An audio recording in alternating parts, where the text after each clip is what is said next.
Jimmy Carter, do solemnly swear Yo, Jimmy Carter, juro solemnemente que cumpliré con fidelidad el oficio de presidente de los Estados Unidos y preservaré, protegeré y defenderé su Constitución con toda mi capacidad, con la ayuda de Dios. Congratulations.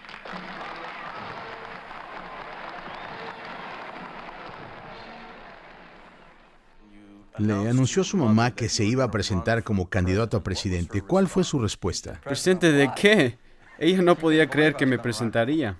Ella nunca había soñado que fuera candidata a presidente de los Estados Unidos. Fue una sorpresa para muchos. Sí. Como usted sabe. ¿Qué le motivó? ¿Qué le impulsaba a querer ese puesto? Cuando era niño, mi única ambición era ir a la universidad. Nadie de mi familia había tenido la oportunidad de terminar la preparatoria. Y mi padre tenía ambiciones para mí y también mi madre. Mi madre era una enfermera. Y fue durante la peor época de la Gran Depresión. No había dinero y las únicas dos universidades gratuitas eran la de Annapolis y West Point. Mi padre quería que fuera una de esas y mi única ambición era ser oficial de Marina. Después, cuando renuncié a la Marina, mi ambición era ser un empresario de éxito e imitar la vida de mi padre, la cual creo que fue benéfica en su efecto sobre la vida de nuestros vecinos en Plains. Y luego, finalmente, decidí presentarme al senador estatal, básicamente para proteger la integridad del sistema de educación pública, que estaba en peligro de tener que cerrar al integrar las razas. Después me presenté a gobernador y fui elegido. Empecé a ver como gobernador la implicación de las leyes federales y programas de asistencia social, sanidad, educación y demás. Sentí que yo podía usar mejor cualquier talento o habilidad que Dios me había dado siendo presidente.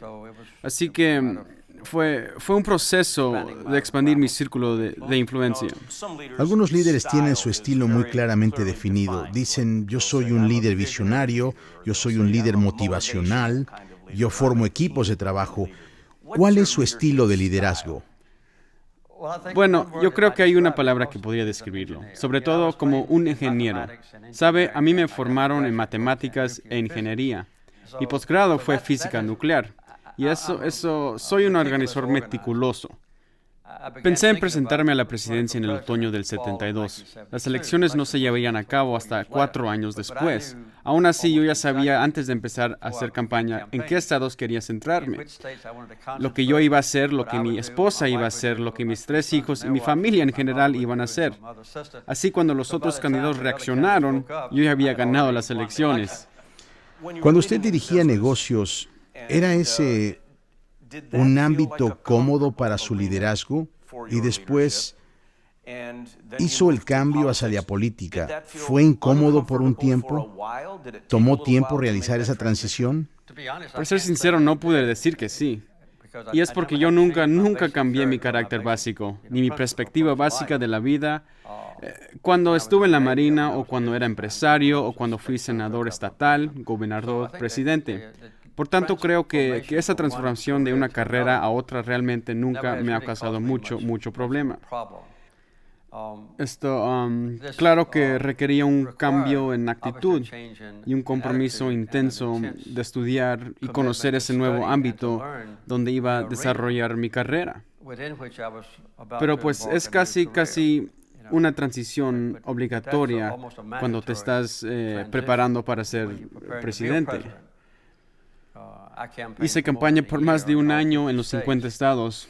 Tuve literalmente cientos de reuniones con diferentes organizaciones, diferentes personas de diferentes áreas geográficas y profesiones y de diferentes partidos. Tuve que acomodar estas ideas y sugerencias cuando ya oficialmente tomé el poder. Así que la preparación para la nueva carrera creo que es muy importante, pero no creo que uno cambie sus principios básicos. Ahora bien, cuando se presentó presidente, eso sorprendió a todos.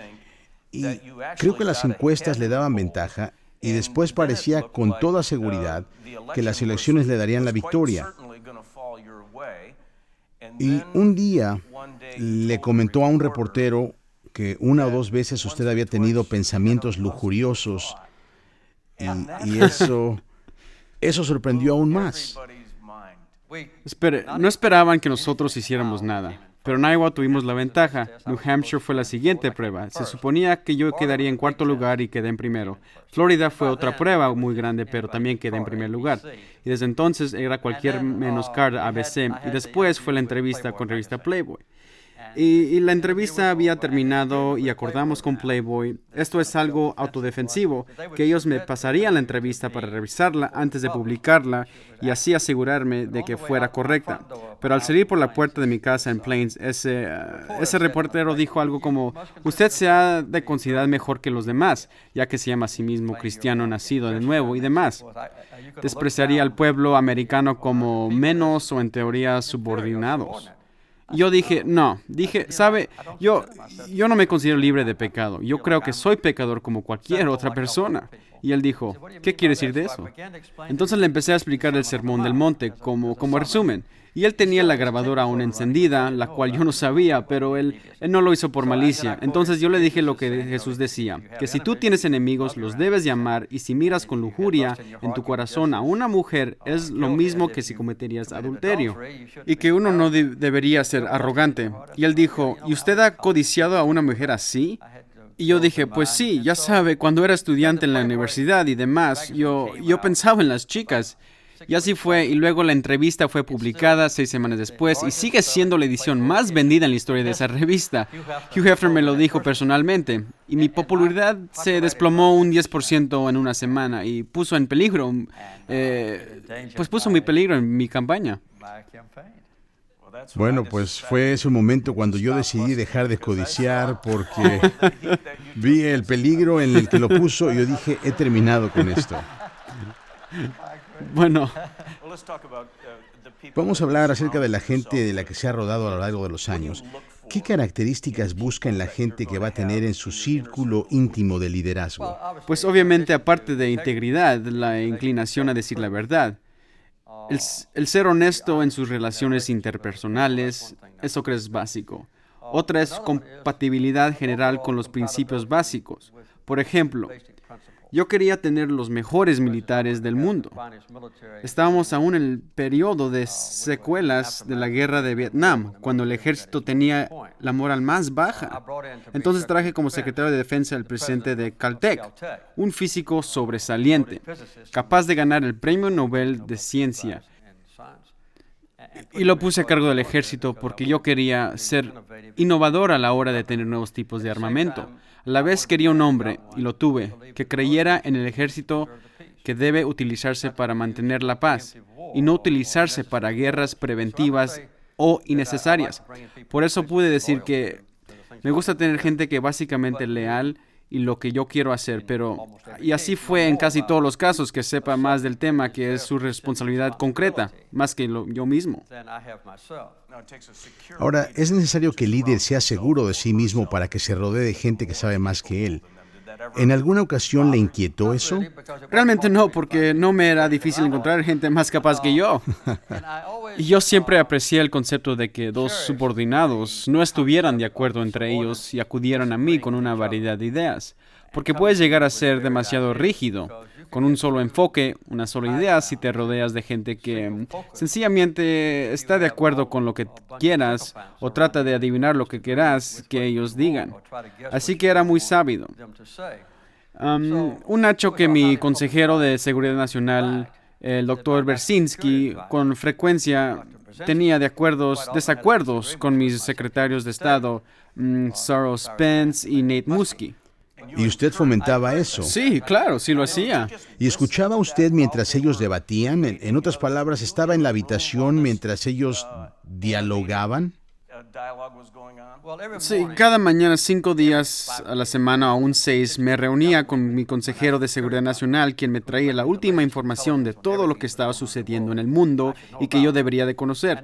Después me reunía individualmente con el secretario de Estado y el secretario de Defensa, pero todos los viernes en la mañana, y esto es algo que los otros presidentes no han adoptado, tenía una reunión junto con el vicepresidente, el secretario de Defensa, el secretario de Estado y mi consejero de Seguridad Nacional. Teníamos teníamos una junta de desayuno durante 1 hora y media y hablábamos de todos los asuntos que yo tendría que abordar esa semana. El doctor Brzezinski tomamos notas y entonces el miércoles él se reunía con el secretario de Defensa y el secretario de Estado para asegurarse de que estaban ejecutando bien las órdenes que yo había dado el viernes anterior. Por tanto, había una interrelación íntima y a veces a algunos de esos secretarios de Estado o Defensa no les gustaba lo que yo decidía. Pero ellos tenían que aceptar la decisión que yo tomaba finalmente después de escuchar todos los puntos de vista. Ahora, una vez tuvo que pedirle a todo su gabinete que renunciara. Básicamente despidió a todo su primer nivel de liderazgo, ¿correcto? Pues esa fue la forma en que se comunicó públicamente, pero no fue lo que realmente sucedió. Teníamos, creo, aproximadamente 17 miembros del gabinete y yo quería quedarme con 14, solamente 14 de ellos. Y para mí era importante darles la libertad de decidir quedarse o no. Y pues 3 de ellos decidieron renunciar. Y después de que todos entregaron su renuncia, hablé con ellos individualmente. Y los 3 que yo no quería en el gabinete decidieron renunciar. Y eso les quitó el estigma de que los hubiera despedido. Y quizá, tal vez fue una desertada forma de lograr ese propósito. Sí, leí que reflexionó usted en eso después y decidió que podía haberlo hecho de una mejor manera de enfocar eso. Pero los líderes a veces solo aprenden cuando se comprometen a cierto curso de acción que luego lamentan y reflexionan. Porque realmente no era mi intención que ese proceso saliera tanto a la luz pública, pero era inevitable, en retrospectiva, que no fuera una de las historias principales, ya sabe, en el Washington Post o demás. Y hubiera sido mejor para mí públicamente y mejor en general si lo hubiera hecho en otra forma. Algunos de los mejores líderes son personas a las que se les confiaron grandes retos a muy corta edad. Y leyendo su historia, su padre le confió grandes retos y oportunidades desde que tenía 6 o 7 años de edad. Díganos algo acerca de esas primeras oportunidades que les dio. Bueno, cuando yo tenía 5 años, mi papá, de hecho, me dio la responsabilidad de llevar un negocio. No quiero exagerarlo, era un negocio mínimo, pero realmente yo me encargaba de ir a los plantíos de mi padre, solito por las tardes, y con mis propias manos sacaba los cacahuates maduros que crecen abajo de la tierra como las papas, pero los que no están viendo. Y yo los llevaba a nuestro jardín en un pequeño camioncito que tenía y los seleccionaba a mano y juntaba aproximadamente como 5 kilos. Luego los ponía en una canasta y me iba caminando por las vías del tren a Plains, Georgia, y vendía mis cacahuates en la calle, como unas 20 bolsitas. Eso era $1 de ingresos para mí por día, que era lo mismo que ganaba un obrero en los campos de aquella época. Cuando tenía unos 8 o 9 años, el precio del algodón bajó a 5 centavos y mi papá me dejó tomar la decisión. Me dijo, Jimmy, ¿quieres tomar? Me llamaba Hot. Y dijo, Hot, ¿quieres tomar algo del dinero que ahorraste y comprar algodón? Y luego me dejó estudiar las posibilidades. Entonces compré 5 atados de algodón a 5 centavos el atado. Y cuando el algodón subió a 18 centavos la libra, vendí el algodón. Compré 5 casas de renta del legado de un dueño de una funeraria que había fallecido en Plains y cobré las rentas de esas 5 casas hasta que me fui a la marina. ¿A qué edad compró esas propiedades? Tenía probablemente 12 años y el total de las rentas que recogía era de $18.50 al mes. Así que esa era una parte principal de mis ingresos, pero el punto es que mi papá me impulsó a tomar la decisión y él pudo haber decidido por mí. Fue presidente por 4 años. ¿Cuál fue el momento más emocionante como presidente? Cuando quizá dijera, esta es la experiencia o el día o el logro más fantástico. La más conocida y la que puedo decir que es más cercana a eso fue cuando Begin, Sadat y yo anunciamos que la paz había llegado finalmente entre Israel y Egipto, porque antes de que yo fuera presidente, hubo 4 guerras que retaron la existencia de Israel, todas dirigidas por Egipto, que estaba apoyado la mayoría de las veces por la Unión Soviética. Por tanto, el único reto militar importante en aquel entonces era Egipto. y el poder lograr un trato de paz que ya tenía 27 años, del cual ni una palabra ha sido violada, puedo decir que fue uno de mis momentos de más satisfacción. Y también su pesadilla más grande. Pues El peor día, lo peor. el peor fue cuando teníamos a rehenes retenidos en Irán y yo organicé, lancé y supervisé lo mejor que pude como comandante supremo del ejército el rescate de esos rehenes. Y mandamos helicópteros al lugar secreto en Irán que llamamos Desierto 1 y necesitábamos 6 helicópteros para rescatarlos. Entonces ordené que los 2 helicópteros adicionales fueran asignados al proyecto. De una forma aún sin explicación, uno de los helicópteros regresó a su base y eso nos dejó con 7. Uno de ellos tuvo que aterrizar por una extraña tormenta de arena en mitad del desierto. No llegaron al Desierto 1 y después uno tuvo una fuga hidráulica. Y no podíamos rescatar solo a algunos de los rehenes y tuvimos que cancelar el proyecto. Y ¿Estaba viendo en tiempo real? En otras palabras, ¿hubo comunicados ese día que le permitieran monitorear eso? monitor por audio, no visual. No teníamos cámaras, pero teníamos contacto por radio por medio de Egipto directo a nuestra gente en tierra, en Irán. Y cuando empezó a ir mal, Yo les dije que se retiraran. Así que tuvimos que dejar nuestros helicópteros ahí y toda nuestra gente salió, pero los rehenes se quedaron ahí. y usted sabía como líder que era la decisión correcta, pero iba a ser terrible. Sí, lo fue. Política. Era como las 2 de la mañana, hora de Estados Unidos. Me fui a mi casa a dormir y dormí profundamente. Me desperté a la hora de siempre, que es bastante temprano, y aparecí en todas las estaciones de televisión a las 7 de la mañana en las noticias y les dije lo que había sucedido y que acepté toda la responsabilidad. Por tanto, eso fue un momento muy bajo, creo que el más bajo. Aquel último año que estuve en el poder durante los secuestros fue la peor época de mi vida. Sufrí más, oré más, tuve más, más introspección. Y después, los últimos 3 días que estuve en la Casa Blanca, ni pretendía irme a dormir. Me quedé despierto y negocié las 24 horas del día para que en la mañana de mi último día como presidente, todos los rehenes estuvieran en un avión al final de una pista de Teherán, listos para despegar a las 10 de la mañana. Pero el ayatolá no los dejó despejar hasta 5 minutos después de que yo ya no fuera presidente. Pero aún así puedo decir que uno de los momentos más emocionantes y agradables de mi vida fue cuando mi asistente llegó y me dijo en voz baja que los rehenes ya habían en camino. Todos regresaron libres y seguros. Porque lo logró sin derramar sangre, sin bombardear. Exactamente. Usted logró la negociación. ¿Tenía idea de que Ronald Reagan le fuera a ganar? Sabe, nosotros una semana antes habíamos estado empatados, pero sucedieron varias cosas que causaron el último descenso de mi popularidad. Una fue que, increíblemente, las elecciones se realizaban el día del aniversario del secuestro. Entonces, en vez de hablar sobre la elección, Walter Cronkite y todos los demás estaban hablando sobre el secuestro y eso me hizo parecer débil, lo cual no puedo negar en ciertos aspectos. Estaban contando los días. Todos los ¿recuerda? días, sí. Quiero decir, los recuerdos tan claros de cómo lo dramatizaron. Este es el día 220, este es el día 221, y se sentía como que estaba... Aún me da obteniendo. escalofríos cuando me lo vuelven a repetir, pero es verdad, fue en el día exacto. Y la otra cosa fue que el Partido Demócrata estaba dividido porque Ted Kennedy, a finales de 1979, cuando sucedieron los secuestros, decidió postular en contra de mí. Lo decidió antes, pero no lo anunció. Entonces, él estuvo 3-1 sobre mí en las encuestas por un tiempo. Finalmente, yo le gané a Kennedy la candidatura, pero él nunca me apoyó y él ayudó a conseguir apoyo para el tercer candidato.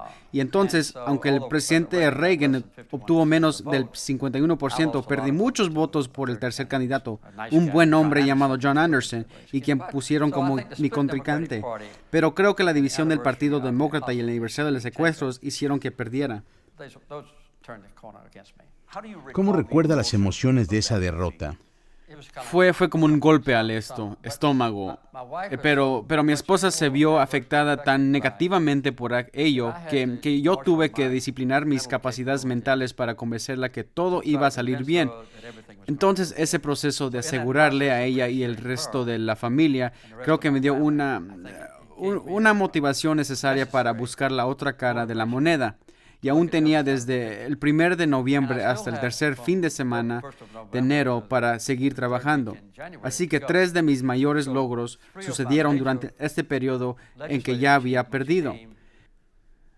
Creo que si hubiera seguido en el poder, podríamos haber dado solidez al trato de paz en el Medio Oriente. Pero en la forma que ha resultado, pues le doy gracias a Dios por todo esto. Estos últimos 25 años me han dado a mí, a Rosa y a nuestros miembros y otros miembros de nuestra familia una vida más plena, aventurera, impredecible, desafiante y satisfactoria de lo que pudimos haber esperado.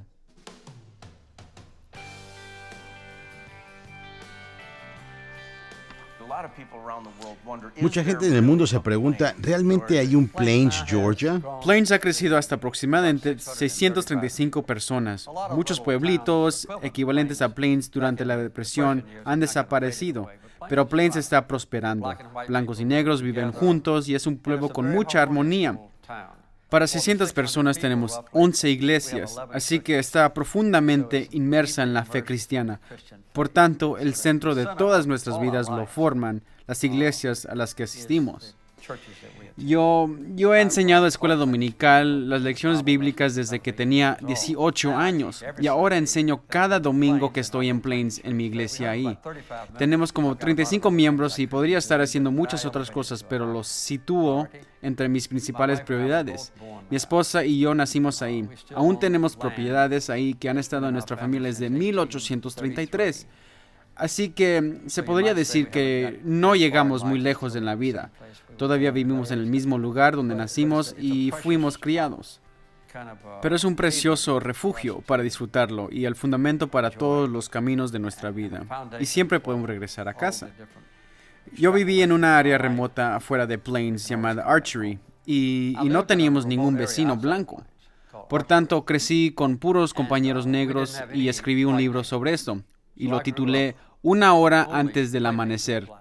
Y al final del libro traté de analizar, aparte de mi mamá y mi papá, quienes fueron las 5 personas que le dieron forma a mi vida.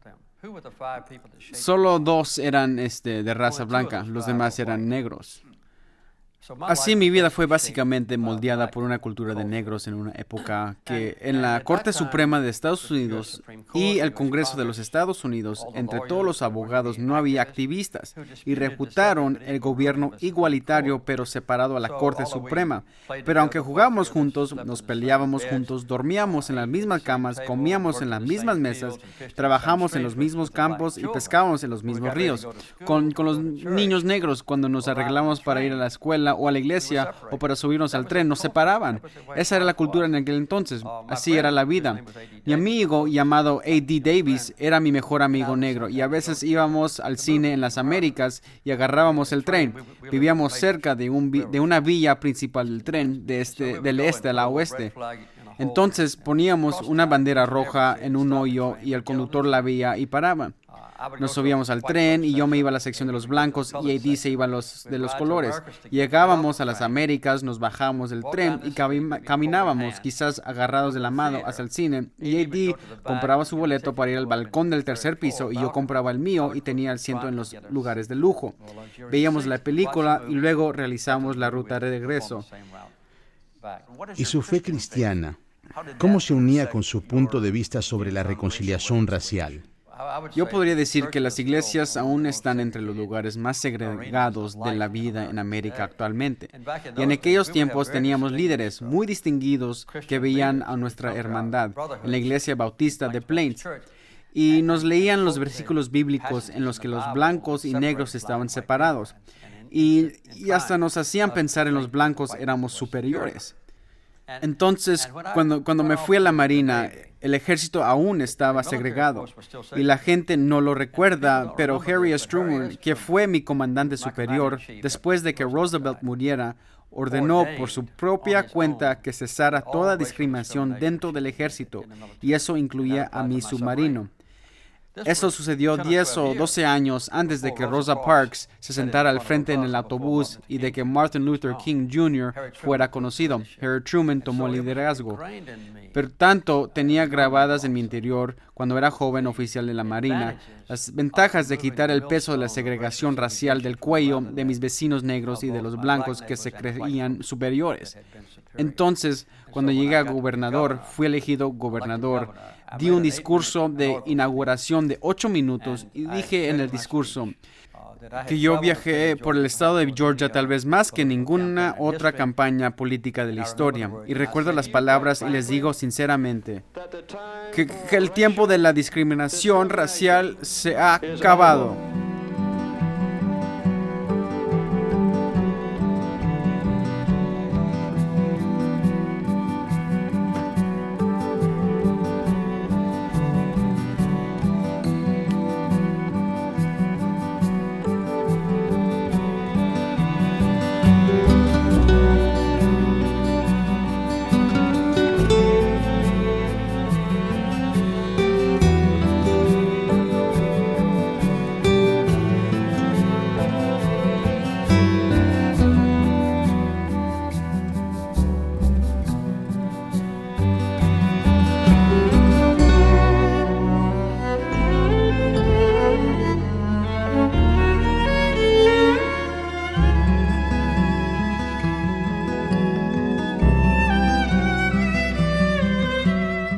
Causó una ola de asombro a todo el estado de Georgia. Era el año 1961 y después, cuando llegué a ser presidente, anuncié que los derechos humanos, fue una extrapolación de la base global de los derechos civiles en el país. Sería el fundamento de nuestra política exterior.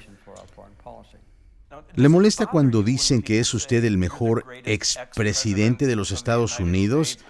Quiero decir, ¿hay algo que en usted que diga, pues sí, pero me gustaría que me hubieran dado mejor calificación cuando era presidente? Mi popularidad ha aumentado y eso ayuda a compensar ese sentimiento natural. Pero sí, ya sabes, si tuviera 30 minutos para explicarlo, trataría de decirles todo lo que logramos en la presidencia. Pero aún así, yo sé que muchos dicen eso. Por cierto, están genuinamente haciéndome un cumplido. Y creo que la gente es genuina al decir esas cosas. Sí, eso creo. Porque desde el día en que perdió usted las elecciones, podría haberse pasado jugando golf los siguientes 25 años. Y usted es muy conocido por su trabajo con Habitat para la Humanidad, usar el martillo, haciendo las construcciones rápidas y ese tipo de cosas. Sí, lo hemos hecho ya por 24 años mi esposa y yo. Cada año vamos a algún lugar en el mundo y construimos casas durante una semana completa. Tenemos muchos voluntarios que se unen a nosotros. Tenemos que decir no a voluntarios. El pasado octubre construimos 100 casas cerca de Novala, en Bombay, India. Ahí es donde mi mamá estuvo en el Cuerpo de Paz y por eso cogimos ese lugar. Este año estaremos en Los Ángeles. Construiremos 30 casas nuevas y restauraremos otras 70 casas. Unas semanas después de esta entrevista, mi esposa y yo regresaremos a la zona de Katrina en Nueva Orleans y ayudaremos a terminar la 1000ª casa de Habitat en Nueva Orleans y anunciaremos la construcción de 1000 casas más el próximo año. Esta es una de las cosas que la iglesia cristiana no hace adecuadamente y me incluyó a mí mismo y a otros. Es el cruzar la brecha entre los ricos y de influencia de un lado y aquellos que tienen necesidad en el otro lado y pueden estar muy cerca de la iglesia o al otro lado del mar. Y ausencia extrema, la generosidad real y que cumple los mandatos de Cristo, no tan solo es dar de nuestros bienes materiales generosamente, sino también nuestro tiempo, el llevar las enseñanzas teóricas o teológicas de nuestro Salvador y convertirlas en puntos de vista prácticos es uno de los retos más satisfactorios que podemos afrontar. Sabe, nosotros adoramos al Príncipe de Paz y promover paz en el mundo era uno de los conceptos originales del Centro Carter. Iba a establecer un lugar donde todos los que estuvieran pasando una guerra civil o estuvieran en peligro de guerra civil pudieran venir y hablar conmigo, como un Camp David en miniatura, que pudieran venir y yo negociaría y mediaría en un trato de paz, y yo iría a su país si fuera necesario. Eso era lo que tenía en mente cuando fundamos el Centro Carter. Desde entonces, al involucrarnos en este tipo de desacuerdos en otros países, hemos visto que la pobreza extrema y el sufrimiento que yo antes no conocía aún existen.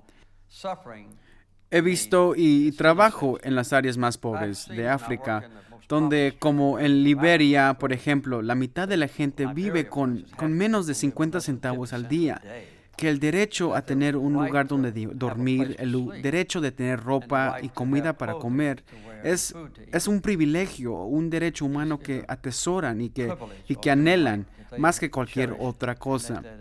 Y cuando se vive así, no se goza del derecho a una educación, o a medicina preventiva, o dignidad humana, autorrespeto ni esperanza para un futuro.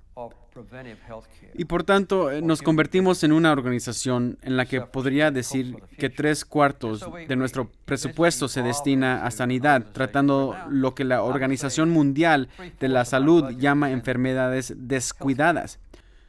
Son enfermedades que aún afectan a cientos de millones de personas en algunos casos, pero que son desconocidas en el mundo de los ricos. Por eso hemos establecido el Centro Carter para llenar vacíos en el mundo. Entonces, si la Organización Mundial de la Salud o las Naciones Unidas o el Banco Mundial están atendiendo el problema, nosotros no nos involucramos. Solo nos involucramos en lo que nadie más quiere hacer. Ahora bien, ha permitido que le utilicen bastante en publicidad. Le he visto en programas de Letterman, de Leno, con sus pantalones de mezclilla y un martillo. Entonces, ¿cree que los líderes deben dejar usarse para promover la causa que ellos creen? Pues no me disculpo por el Carter Center o por Habitat. ¿Sabe? Si limitamos bastante este tipo de contribución, el usar mi nombre, nunca he estado en el circuito Electra, ¿sabe? Nunca he sido miembro de una mesa directiva ejecutiva, pero sí uso mi influencia para recaudar donativos para Habitat y para el Centro Carter, pero Habitat es especial, y resulta que sus oficinas principales están a solo 9 millas de mi casa, así que los líderes de Habitat y sus trabajadores vienen a nuestra pequeña, chiquita iglesia en Plains y escuchan mis enseñanzas todos los domingos. Y así es como conocimos Habitat. Pero es una hermosa manera de romper la inmensa barrera que está aumentando entre los ricos del mundo y los pobres del mundo. Y ese es uno de los temores más grandes que tiene acerca del futuro de nuestro planeta.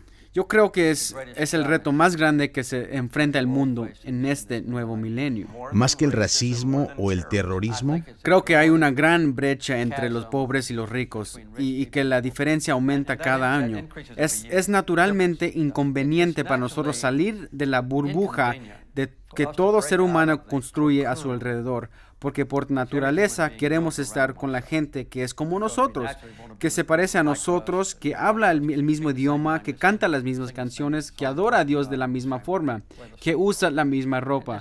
Y entonces es una presión el llegar a la gente diferente.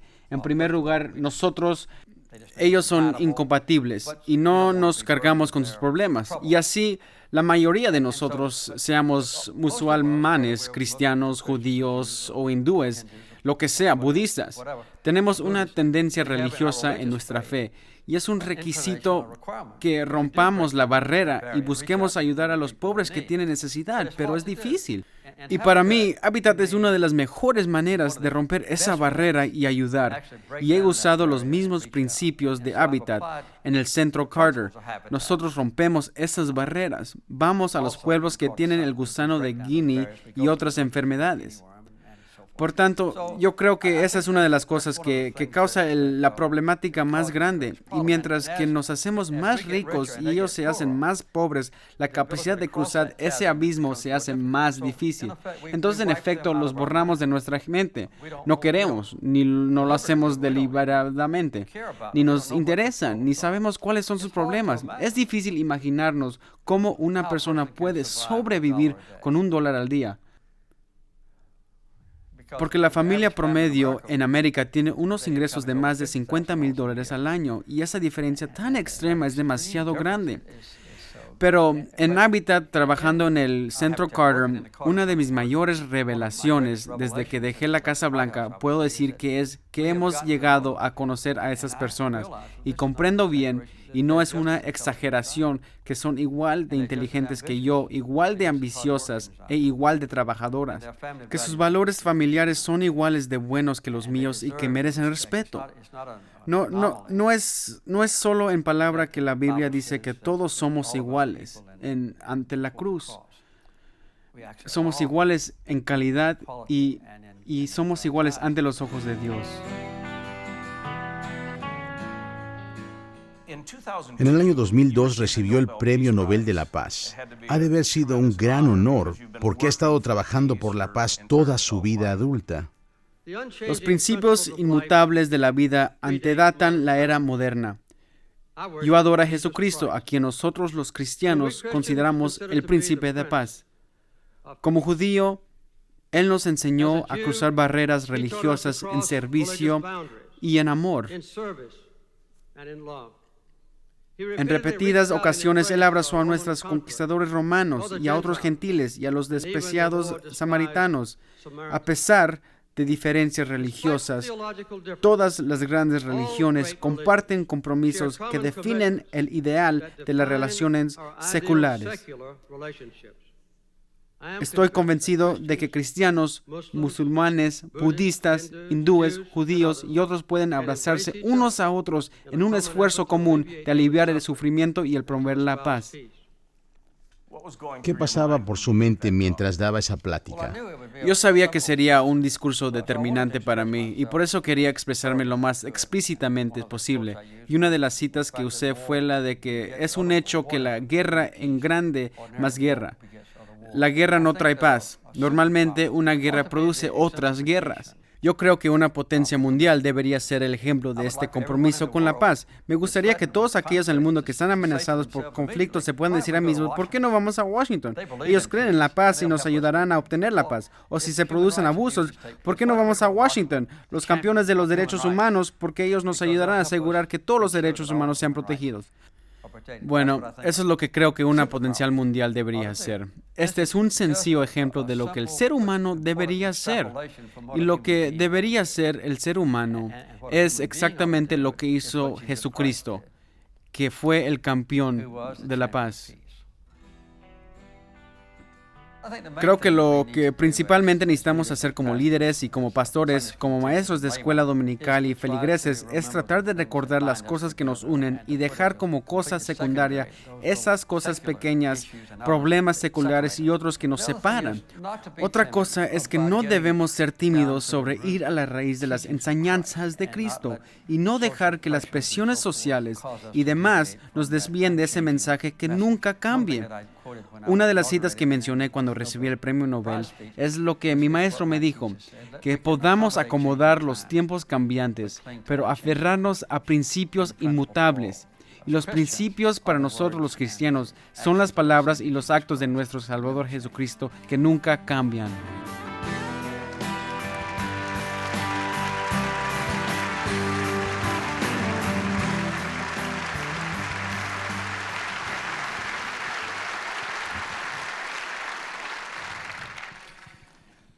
Después de esta entrevista tuve que subirme a un avión y pasé mucho tiempo yendo hacia otro continente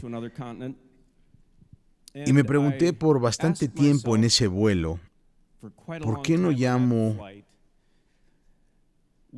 a la iglesia para orar más sobre la paz? Oramos por muchas cosas muy buenas en Willow. Oramos por nuestros amigos que están lejos de Dios. Oramos por gente que venga a la fe en Cristo. Oramos por protección de Dios, por protección de Dios contra el mal y todo eso. Oramos porque la gente encuentre células pequeñas. Oramos porque la gente sea voluntaria y use sus dones espirituales. Oramos por nuestras necesidades económicas en la iglesia y oramos por muchas cosas. Pero puedo contar las veces que hemos estado aquí en este lugar y hemos orado por la paz. Y todo el camino en ese vuelo internacional, pensé que hay guerras.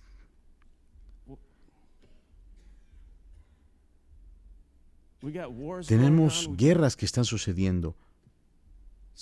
Hay gente que está muriendo. Y cada vez que alguien es muerto, otra gente se enoja y quieren ir y matar. Y entonces las muertes aumentan.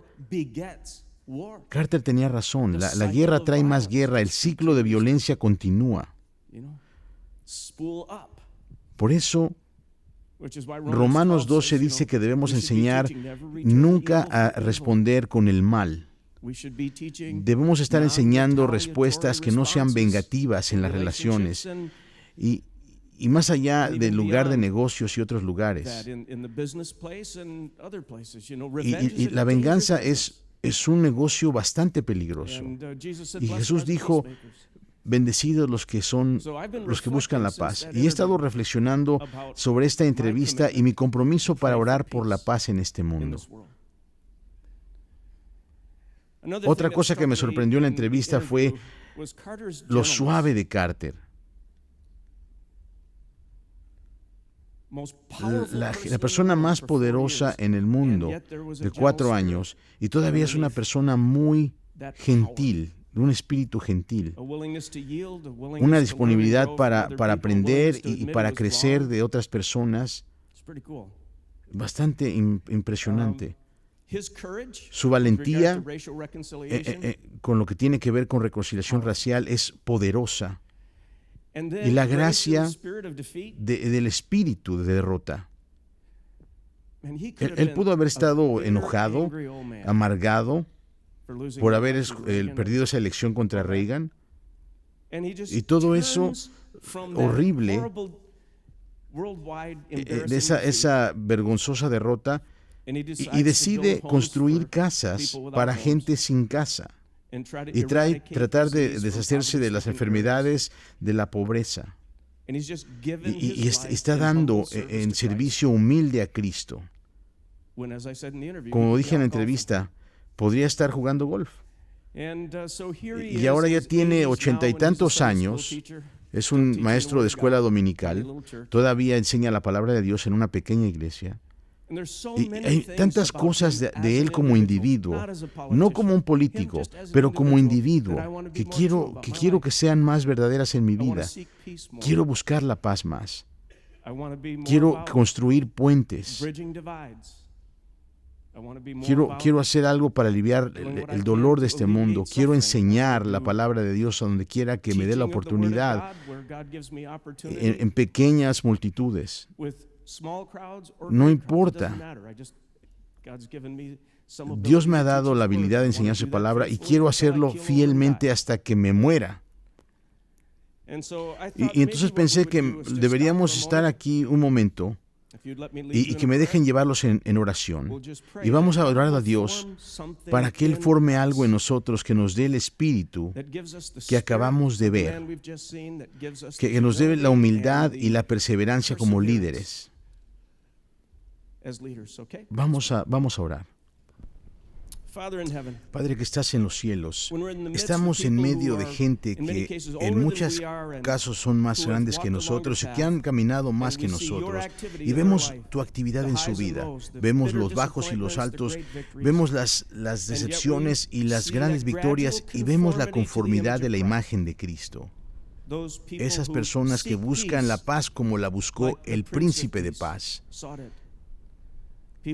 Gente que busca reconciliación entre la gente que es diferente de nosotros. Gente que se preocupa por los pobres. Gente que sigue enseñando las verdades simples de la palabra de Dios. Abren la Biblia, la absorben, la enseñan. Dios, oro porque seamos líderes, que seamos mejores, no solo en nuestras habilidades, pero mejor espíritu mientras nos hacemos más viejos. Mejores en espíritu. Incrementa nuestra capacidad de amar, incrementa nuestra capacidad intelectual para separar la verdad del error, para ver la vida que deberíamos tener y la dirección en la que deberíamos ir. Incrementa la compasión por la gente en necesidad. Incrementa la apreciación de tu palabra, que es la luz que guía nuestras vidas. Te damos gracias, Dios, por los líderes, las personas y las lecciones que hemos aprendido de tu hijo Jimmy Carter. Y oramos en tu nombre. Y todo el mundo dijo, amén.